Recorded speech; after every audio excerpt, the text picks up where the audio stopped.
سب سے پہلا کام ہم نے یہ کرنا ہے کہ اپنی اولادوں کو کثرت کے ساتھ حضور پہ درود پڑھنا سکھانا ہے۔ یہ ہم نے کام کرنا ہے، اپنی اولادوں کے سینوں میں درود ڈالنا ہے۔ میں جانتا ہوں کہ ہم جب لوگ چھوٹے تھے تو اس وقت محافل نعت کا رنگ کیا ہوتا تھا۔ میں نے ظہوری صاحب کو سنا ہے کہ جب وہ نعت پڑھ رہے ہوتے تھے آنکھوں سے آنسو برس رہے ہوتے تھے۔ قاری زبیر رسول صاحب کو میں نے سنا ہے کہ جب وہ نعت پڑھتے تھے تو اشک برس رہے ہوتے تھے۔ نئی نسل یہ نہیں دیکھ رہی۔ ہم نے جب محافل نعت دیکھی تھی تو اس وقت اشکوں کی برسات ہوتی تھی اور عشق سینے میں پیدا ہوا، اور جو آج آرٹسٹ اسٹیجوں کے اوپر آ کر کے مختلف رنگوں کے پٹکے باندھ کے اور عورتوں جیسے لباس پہن کے اور برستے نوٹوں کے اندر جو کچھ کر رہے ہیں، اس سے عشق رسول پیدا نہیں ہوتا۔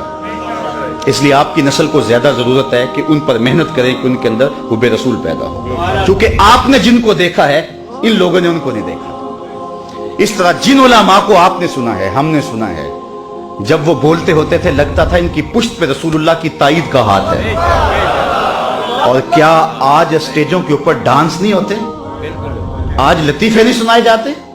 آج کیا رسول اللہ کے دین کا تماشا نہیں بن گیا؟ اگر آپ ناراض نہ ہوں تو کیا آج مولوی اپنے خطبے بیچ نہیں رہے؟ 40 ہزار کی تقریریں بک رہی ہیں، لفظ بیچے جا رہے ہیں، خطبے بیچے جا رہے ہیں، تو یہ قوم، یہ نسل کیا سن رہی ہے؟ یہ تو بدل ہو رہی ہے دین سے۔ اس لیے ماں باپ نے سنبھالنا اس نسل کو۔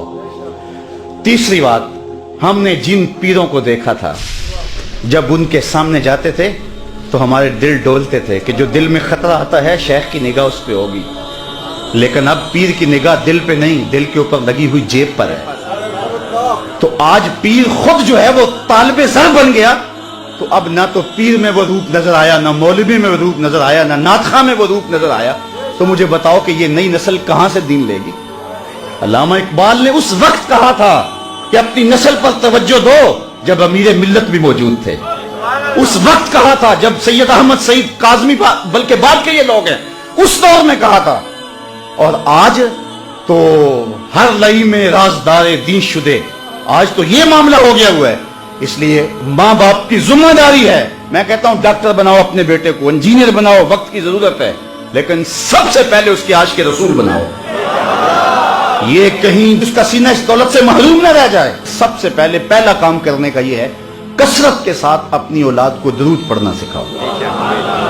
کسی نے اقبال سے خود پوچھا کہ تیرے لہجے میں یہ مٹھاس کہاں سے آ گئی، رس کہاں سے آ گئی؟ جو اہل نقد ہیں، یہاں شعراء بھی موجود ہوں گے، وہ غالب کو اقبال سے بڑا شاعر مانتے ہیں، لیکن جو عزت اقبال نے پائی وہ غالب کا مقدر نہیں بن سکا۔ تو کسی نے اقبال سے پوچھ لیا کہ تیرے شعروں میں یہ حسن کہاں سے آیا؟ تو اس نے کہا 1.25 کروڑ مرتبہ میں نے حضور پہ درود پڑھا ہے، میں تنہا کمال سخن کو نہ پہنچا، میرے شعر ہیں اور تاثیر ان کی۔